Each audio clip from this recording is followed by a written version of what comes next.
ये बताइए कि बड़ी एक नागहानी उनका इंतकाल था, बहुत स्पेकुलेशन भी हुई इस पर।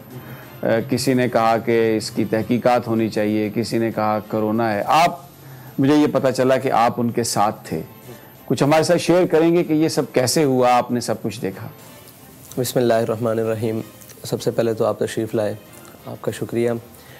और उनका दुनिया से जाना वो एक ही वजह बना है जो हमने तहकीकात की हैं और जो हम तहकीक समझे हैं, वो था कि जब से फ़्रांस में खाके शाया हुए थे ना सरकारी सतह पर, तो वो एक बात बार बार कहते थे कि यार उन्होंने हमारे आका मौला सल्लल्लाहु अलैहि वसल्लम की जो गुस्ताखी की है ना वो सरकारी सतह पर, ये 57 इस्लामी मुर्दे कहा करते थे, ममालिक नहीं कहते थे, कहते थे हजूर की इज़्ज़त के मुकाबले में इन्होंने मुर्दों वाला किरदार अदा किया। ये 57 इस्लामी मुर्दे कहाँ हैं?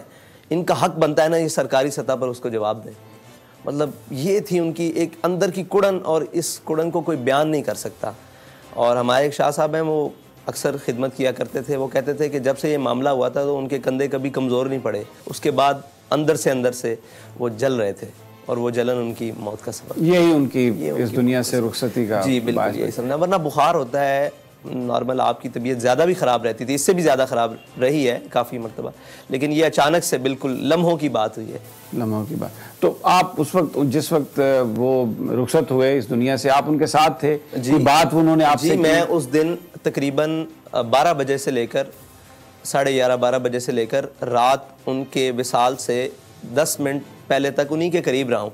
और मेरा ये मामूल होता था कि अगर मैं ज़ोहर से पहले उनके पास बैठा हूँ तो ज़ोहर की नमाज में मैं दाएं बाएं हो जाता था, अगर असर से पहले बैठा हूँ तो असर की नमाज का फुर्सत आती थी। और उनकी ज़िंदगी की एक सबसे बड़ी खासियत यह है कि हमने उनको बाएहतमाम नमाज़ पढ़ते देखा है, इतनी बीमारी की हालत के बावजूद। उनके पास कोई भी बैठा है, कैसे भी बैठा है, जब अजान हो गई है तो वो बेगाना हो गए, उन्होंने कहा नमाज़ पढ़ो। मैं उस दिन करीब बैठा था कि मुझे वज़ू कराओ, नमाज़ पढ़ के आओ, बस इतना वक्फा होता था। और उस दिन मतलब उन्हीं का एक तसर्रुफ था कि मैं हर नमाज के बाद वापस आके उनके पास बैठ जाता था, फिर नए सिरे से बात शुरू हो जाती, फिर नए सिरे। और ये जितनी जहतें मुलाकात, जितनी नमाज़ों का वक्त, तकरीबन 4 नमाजें उसमें आयशा समेत, इन सब नमाज़ों के वक्फे के दौरान एक अलग-अलग ज़िंदगी के पहलुओं पर और अलग-अलग मामलात के ऊपर गुफ्तगू हुई, जो इंशाअल्लाह बड़ी ज़्यादा फोकस किस पे था उनका?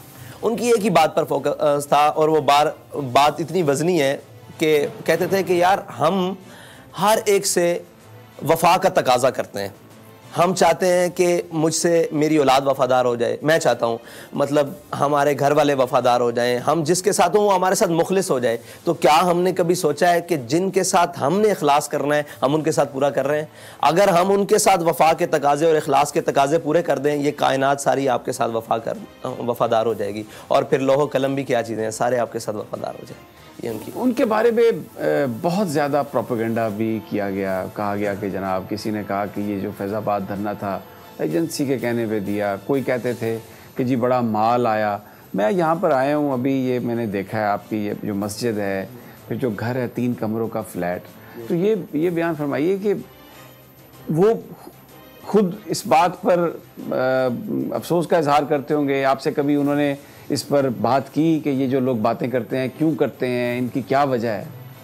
ऐसी बात है कि उनके सामने भी आकर एक शख्स ने कह दिया कि जनाब हमें ना लोग ताने देते हैं कि आपने पैसे लिए हैं धरने के। तो कहते थे यार एक मेरी बात सुनो, हमने जैसा धरना दिया है ऐसा किसी ने धरना दिया है? हम बेसरो सामानी के आलम में जाके फैज़ाबाद बैठ गए, ठीक है जी, शापर के साथ बारिश रोकते रहे, बल्कि बगैर शापर के भी बारिश बर्दाश्त करते रहे, शल भी बर्दाश्त किए। वहाँ कह रहे थे वो बात अगली करते थे, वो डिफेंसिव कभी भी नहीं खेलते थे, वो अटैकिंग पोजीशन में हमेशा रहे। उन्होंने इतनी खूबसूरत बात की कि वो भी राज़ी हो गया, कहने लगे धरना भी हमने दिया, पैसे भी हमने लिए, इस्तीफ़ा भी हमने ले लिया, तो हमसे बड़ा कौन हो सकता है कि हम पैसे भी ले आए और साथ इस्तीफ़ा भी ले आए और सारों को शिकस्त भी दे दी, और इस बात पर भी पैरा बिठा दिया कि अगर इस तरफ आइंदा कोई गया तो हम उसके घरों में भी घुसेंगे और हम उसके नज़रियात को भी तोड़ देंगे और हम उसके बुत बने हुए बुत को भी तोड़ देंगे, उसकी सियासत को भी खैराबाद रुखसत होने के लिए मजबूर कर देंगे इस रियासत से, तो हमसे बड़ा कौन है? हाँ, वो मतलब ये तो बातें सारी सरसरी हैं, वो इन चीज़ों से बेगाना थे। अच्छा, उनकी जो गुफ्तगू है, भले वो ज़बान पंजाबी इस्तेमाल करते थे, हालांकि एक लैंग्वेज है, लेकिन अनफॉर्चुनेटली पंजाबी वाहिद कौम है जो पंजाबी को ओन नहीं करती, बाकी तमाम कौमें अपनी ज़बान को ओन करती हैं। लेकिन वो गुफ्तगू में इकबाल के शेर पढ़ते थे, शिराजी के, हाफिज़ के शेर पढ़ते थे, बहुत ही एक ऐसी गुफ्तगू थी, अगर आप उसको गौर करें तो एक इन डेप्थ जो मैसेज था वो दहला देता था। तो अक्सर मुतालिया करते होंगे, आपके साथ भी, आपकी तरबियत में भी वो चीज़ें उन्होंने शामिल की, इनकॉर्पोरेट की? बिल्कुल ऐसे ही है। मैंने तो सारा जो कुछ भी सीखा, और मुझे उन्होंने एक सबक दिया आपके मतलब एक्सीडेंट के बाद। एक और साथी हैं, उनको भी यही सबक दिया कि किताबें तो दो हर्फ सिखाती हैं, आदमी आदमी बनाते हैं। तो हम हमारे अंदर जो भी आदमियत है, जो भी हमारे अंदर कोई वस्फ है किसी भी चीज़ का, वो उन्हीं का दिया हुआ है, उन्हीं का सिखलाया हुआ है। और उनके अंदर एक खासियत थी कि वो अपनी हर चीज़ को जो उनके साथ मुंसलिक थी बवांगे दोहल ऑन करते थे। लोगों ने बड़ा कहा कि हज़रत आप उर्दू का इस्तेमाल करें, इससे बहुत फ़ायदा होगा था। कहते थे जल्ले जो तक मैं पंजाबी गल ना कर लवां, मेरा अंदर ही पूरा नहीं होता, मैनू गल समझाने का मज़ा ही नहीं आता। मतलब वो पंजाबी में कहते हैं मुझे बात समझाने का मज़ा ही पूरा नहीं आता। तो वो जो भी उनके साथ मुंसलिक चीज़ थी ना उन्होंने अपना लिबास बदला, ना उन्होंने अपनी वज़ाकता बदली। आप देखते हैं उनकी ज़िंदगी देखें, वो मुल्क से बाहर गए एक दफ़ा शाम के दौरे पर, और बताते थे आके कि यहाँ से मैं गया, मेरे साथ काफ़ी सारे उलमा थे, उन्होंने वहाँ जाके चुगे पहन लिए और जनाब वो कुबाएँ पहन ली और वहाँ पगड़ियाँ के रंग बदल लिए, और कह रहे मैंने वही धोती, ये धोती उन्हीं की है, ये धोती और वाइट सूट और ऊपर दस्तार, और यही पहन लिया और यही पहन के सारा काम था। तो अपनी जो चीज़ थी ना, तहजीब और तमद्दुन जो उनके अंदर कूट के भरा हुआ था, उसको बड़ी खुले दिल से ऑन करते थे। जो हमारी तहजीबी बातें थी, रिवायात की बातें थी, उन्हें खुले तौर से, इसीलिए वो पंजाबी में ज़्यादा गुफ्तगू करते थे और उसको ऑन करते थे कि लोग समझते हैं कि अजड होता है जो पंजाबी बोलता है और ये वो, बल्कि उन्होंने पंजाबी में अंग्रेज़ी वालों को मजबूर कर दिया कि वो आपकी पंजाबी में तर्जुमे ट्रांसलेट करके अंग्रेज़ी में गुफ्तगू सुने। अच्छा, ये बताइए कि उन्हें अंदाज़ा था जब वो इतने बीमार रहे कि शायद अब वक्त रुखसत आ पहुंचा, गुफ्तगू से कुछ आपको अंदाज़ा हुआ? जी, मैं उनके करीब था, ये उनका रूहानी तसर्रुफ कह लें कि उन्होंने मेरे साथ सारी वही बातें की हैं जो आज रोनुमा हो रही हैं या आइंदा आने वाले वक्त में रोनुमा होंगी। लेकिन मेरा एक मरतबा भी ख्याल नहीं गया कि आप दुनिया से जाने के लिए ये सारी बातें मेरे साथ कर रहे हैं और मुझे समझा रहे हैं कि रिश्तेदारी का क्या ताल्लुक है, वज़ादारी कैसे रखनी है, किसके साथ कैसे ताल्लुकात हैं मेरे, उनके साथ कैसा उठना बैठना रखना है, तुम्हारे पर ये जिम्मेदारी हैं, ये जिम्मेदारी हैं, ये जिम्मेदारी हैं। सबसे ज़्यादा उनको क्या चीज़ इरिटेट करती थी जिससे वो इस मुल्क के हालात या परेशान थे बहुत ज़्यादा, अगर मैं आपसे पूछूं तो? सबसे ज़्यादा जो उन्हें इरिटेट करती थी कि वो उम्मत मुस्लिमा का अपने आका व मौला से इजहार वफा सीना खोल के ना करना। वो कहते थे कि जब भी हम हुजूर की ज़ात को देखते हैं, उनकी दी हुई शरीयत को देखते हैं, तो वो यूरोप की ऐनकों से क्यों देखते हैं। वो कहते थे इस्लाम को इस्लाम के मिजाज के मुताबिक बयान किया जाए, और यही उनकी खासियत थी जो उन्होंने किया, और कौम ने उनको कबूल किया, उम्मत ने उन्हें कबूल किया, और उनकी वो सबसे निखर के आए कि वो उस बात को उसके मिजाज के मुताबिक तशरीह करते थे और लेकर चलते थे। वो कहते थे ये फ़लसफ़ा, ये सारी चीज़ें बाद में है, हुजूर की ज़ात पर पूरी उम्मत की आंख बंद होनी चाहिए, यही कायनात का हमारे लिए महवर और मरकज़ होनी चाहिए। अच्छा, ये उनका बड़ा एक वोकल स्टैंड होता था, वो बिल्कुल परवाह नहीं करते थे। प्रेशर भी हुकूमत के बहुत ज़्यादा पड़ते होंगे, तो उसका आप भी उनके साथ थे तो ज़ाहिर है आप भी उसको फेस करते होंगे। उस प्रेशर से निकलने के लिए या उस चीज़ को, सिचुएशन को हैंडल करने के लिए क्या करते थे? कोई ख़ास दुआएं सिर्फ मांगते एक थे? लम्बा एक दुआएं मांगते होंगे वो, साफ ज़ाहिर है उनकी दुआएं थीं, सहरगाही तो उनके लिए कमाल था। लेकिन जो दुआ वो अक्सर करते थे ना, कोई भी कितनी बड़ी परेशानी की बात आके बताता था कि हज़रत ये होने वाला है, तो वो कहते थे बच्चे लगते नहीं यार, पंजाबी मतलब और जलिया छाड़ ये भी कोई गल है, मतलब इससे ज़्यादा वो उस बात को अहमियत नहीं देते थे। बल्कि उनकी महफिल में कोई बुज़दिल बन के आता तो वो दिलेर होके जाता, और कोई भी बुज़दिली वाली बात आती तो वो उसको दिलेर बना के बैठे। फैज़ाबाद में मुझे एक ऐसा फ़ोन आया जिसने मुझे हिला दिया अंदर से। मुझे कहा कि जनाब आपको यूँ कर देंगे, आपको वो कर देंगे। मैं भागता भागता ना उनके खैमे में गया, कोनियाँ धो रहे थे उस टाइम, वज़ू कर रहे थे, कोनियों में पानी डाल रहे थे। तो मुझे देखा और मेरी शक्ल देखी ना, तो पहचान जाते हैं साहब ज़ाहिर आखिर। तो मुझे देखा तो कहने लगे क्या हुआ? मैंने कहा जी ऐसे थे। कहते हैं जलिया ये भी कोई गल है, जदों असीं कहने हुजूर दे नां ते मरण आए बैठे थे, कदों मरना, आज मौका मिल जावे तो उस तो बाद। तो मैं बाहर निकला, मुझे ऐसे लगता था मैं दो आलम से टकरा जाऊँगा।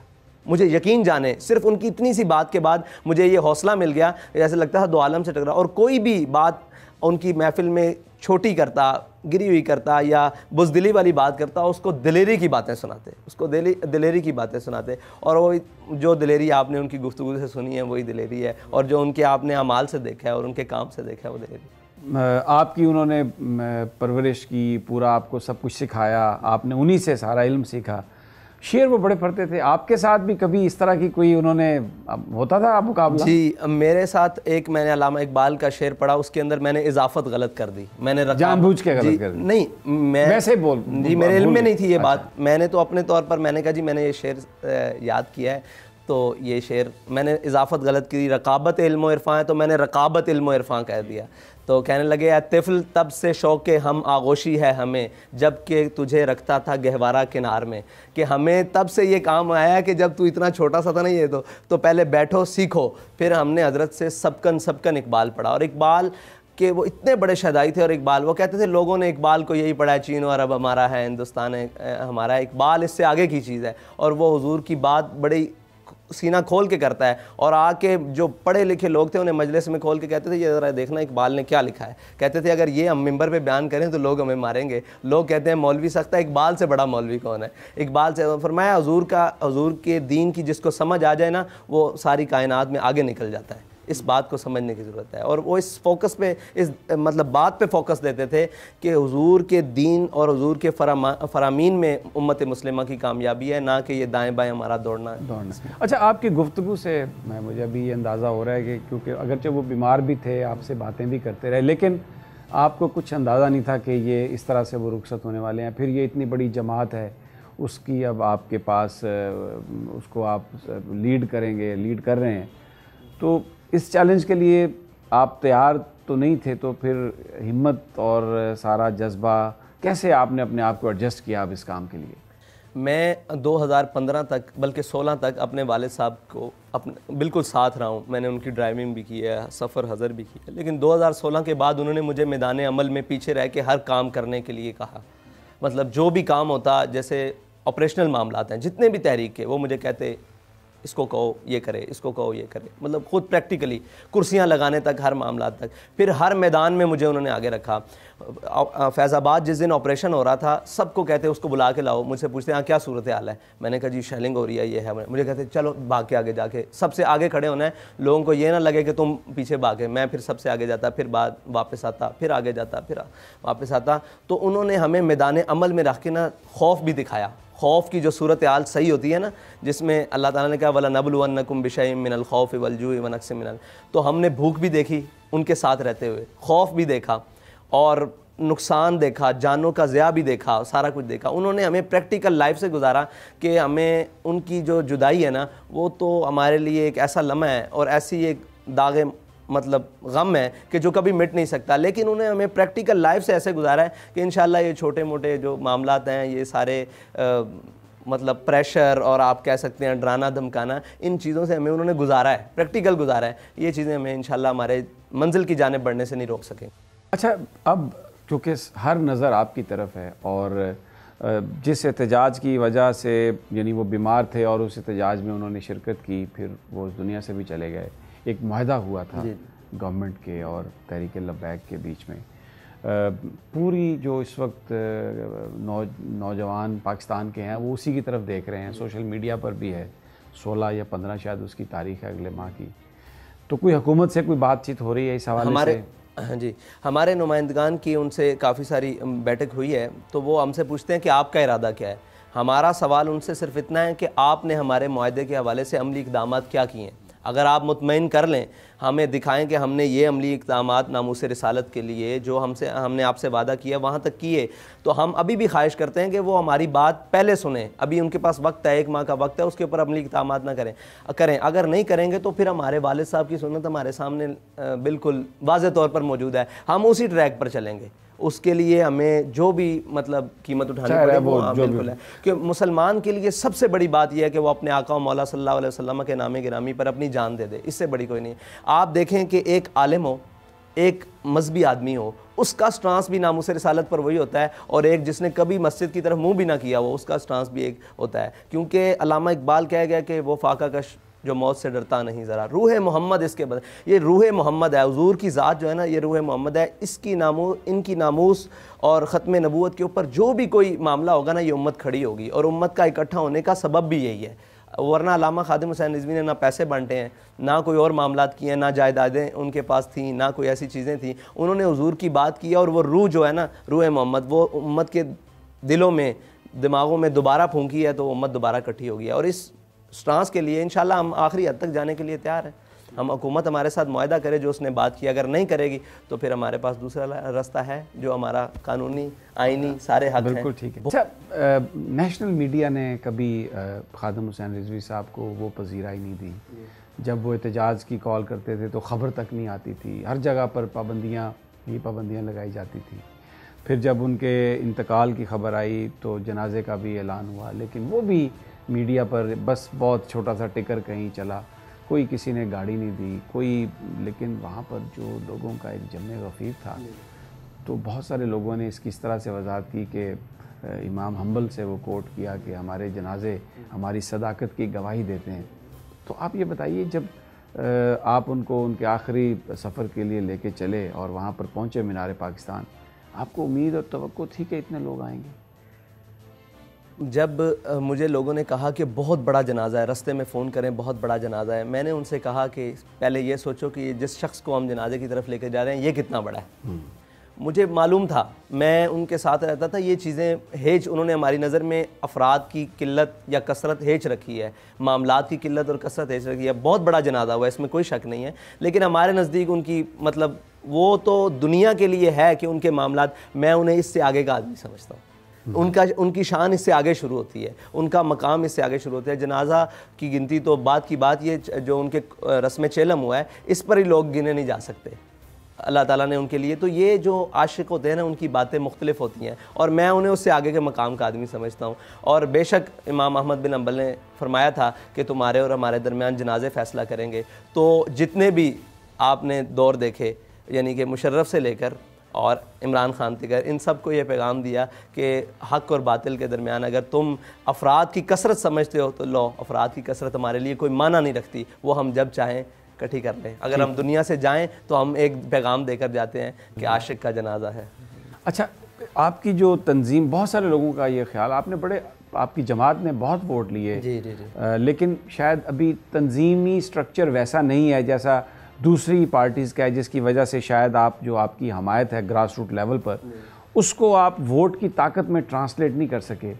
अब अपनी जमात को ऑर्गेनाइज़ करने के लिए, बाकायदा पॉलिटिक्स में ले जाने के लिए आप तैयार हैं? कोई आपका ऐसा मंसूबा प्लान है कोई? जी बिल्कुल, बाकायदा पॉलिटिक्स में तो हम हैं, कौमी धारे में हम मौजूद हैं। डेफिनेटली हमारे मुखालिफ कौमी धारे में नहीं आ रहे, हम अल्हम्दुलिल्लाह मौजूद हैं। वो कौमी धारा ये है कि हम इलेक्शन में बाकायदा इलेक्शन कमीशन में रजिस्टर्ड है। हमने 2018 का इलेक्शन कंटेस्ट किया, उसके पहले भी NA हल्का 120 में नवाज शरीफ के खिलाफ, मरहूम कलसूम नवाज साहिबा के ख़िलाफ़ हमने इलेक्शन कंटेस्ट किया। और जितने भी 3-4 थे नाम के इलेक्शन की ज़िमनी इंतखाबात, आपकी जमात की बड़ी कामयाबी थी, आपने बिलावल भुट्टो को लिहारी में शिकस्त दी, आपके एक वर्कर ने। ये यानी मैं as a student of politics से समझता हूँ कि ये एक सबसे बड़ा वाक़या था 2018 के इलेक्शन का। जी बिल्कुल, अब वाक़या तो बहुत बड़ा था और ऐसे बहुत सारे वाक़यात थे, लेकिन वो नाम के बेदहानी के और बेदिली के और जिनसे दिल लगी नहीं थी उनकी नज़र हो गए और मीडिया से भी हमारी दिल लगी नहीं थी कि वो इस बात को उजाला कर ही नहीं सके कि एक जमात जो पहली दफ़ा बड़े इलेक्शन में आई है और कौमी इलेक्शन का हिस्सा बनी है, उसने हर तरफ उखाड़ बिछाड़ कर दी थी। उसकी ख़ास वजह कहते हैं कि मैं समझता हूँ कि वो हमारे कायद का इखलास था, जिस इखलास से उन्होंने कौम को नामूस रिसालत का मसला, नज़रिया पाकिस्तान किस वजह से बना, पाकिस्तान का नज़रिया और इसकी बका क्या, इसकी बका का सबब क्या हो सकता है और इसके बनने का सबब क्या थे, असबाब क्या थे, वो सारे कौम को समझाए। कौम ने फिर उनके साथ वफा की, उन्होंने वोट दिया।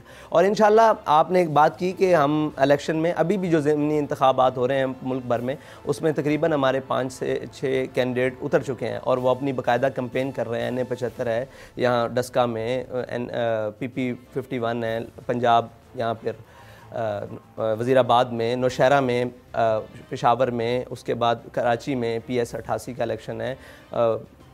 थरपारकर में रात हमने टिकट जारी की है गुल हसन राहिमो साहब को, वहाँ इंशाल्लाह। तो तंजीम को बेहतर बनाने के लिए मैं ये सवाल इसलिए कर रहा हूँ कि मुझे ये बताया गया था कि आप जो पार्टी है उसमें डॉक्टर्स, इंजीनियर्स और यूथ, ख़वातीन, उनकी पार्टिसिपेशन के लिए ख़ास तौर पर आप वो जो तंजीमी स्ट्रक्चर है उसको रिफॉर्म करेंगे, उसको लेके आएंगे। जी, वो मुझे 6 महीने कबल हज़रत के विसाल से मतलब हमारे कायदे मोहतरम के विसाल से कबल ये मुझे टास्क मिला था कि आप तंजीमी, मैं as a deputy secretary general काम कर रहा था, तो मुझे ये टास्क मिला था। मैंने सिंध, पंजाब, बलूचिस्तान तमाम सूबों के दौरे किए। उसके दौरान मैंने विंग्स की बात की, और उसके दौरान मैंने विंग्स की बात की, लेबर विंग, डॉक्टर विंग, असातिज़ा विंग और ताजर विंग्स, और इसको तमाम को असर नौ जो तामीर की जो मोहब्बत वाले हैं, जो इस नज़रिए से मुत्तफ़िक हैं, उनको अपने पास लाना और एक पूरा स्ट्रक्चर इंशाल्लाह कायम कर रहे हैं। आपसे कबल भी मैं नीचे यही तंजीमी गुफ्तगू के अंदर माफ़ था और दोस्त आए हुए थे, वो स्टूडेंट विंग के हवाले से बात कर रहे थे, तो उसके ऊपर काम जारी है इंशाल्लाह। काम जारी है, काम जारी है। आप क्या मैसेज क्या देंगे तहरीक लब्बैक के लोगों को जो देख रहे हैं आपकी तरफ? ज़ाहिर है जो रीच खादम हुसैन रिजवी साहब की थी उस तक जाते जाते तो आपको बड़ा टाइम लगेगा, क्या मैसेज आप उन्हें देंगे? देखें, हमारा मैसेज ये है कि हमारे कायद ने एक बात की थी कि ना हमारा मकसद है किसी को गिराना, ना हमारा मकसद है किसी को उठाना। हमारा मकसद है कि हुजूर सल्लल्लाहु अलैहि वसल्लम का जो दीन है ना, जिस मकसद के लिए पाकिस्तान बना है। देखें, आप एक गाड़ी लेते हैं, गाड़ी के अंदर आप पानी नहीं डाल सकते, आप उसके अंदर पेट्रोल, गाड़ी के अंदर डीजल नहीं डाल सकते। ये मुल्क बना है इस्लाम के नाम पर, इसमें आप सोशलिज़म चलाएं, कम्युनिज़म चलाएं, सेकुलरिज़म चलाएं, जमहूरियत चलाएं, सारा कुछ चलाएं, लेकिन आप इस्लामी निज़ाम जब तक उसको नहीं लाते, जब तक हुज़ूर सल्लल्लाहु अलैहि वसल्लम के दीन का यहाँ पर प्रचार नहीं होता, ये मुल्क बेहतरी की तरफ नहीं जा सकता। ये मुल्क उस मकसद के लिए बना है। सब्सक्राइब करें और बेल दबाएं ताकि कोई खबर रह न जाए।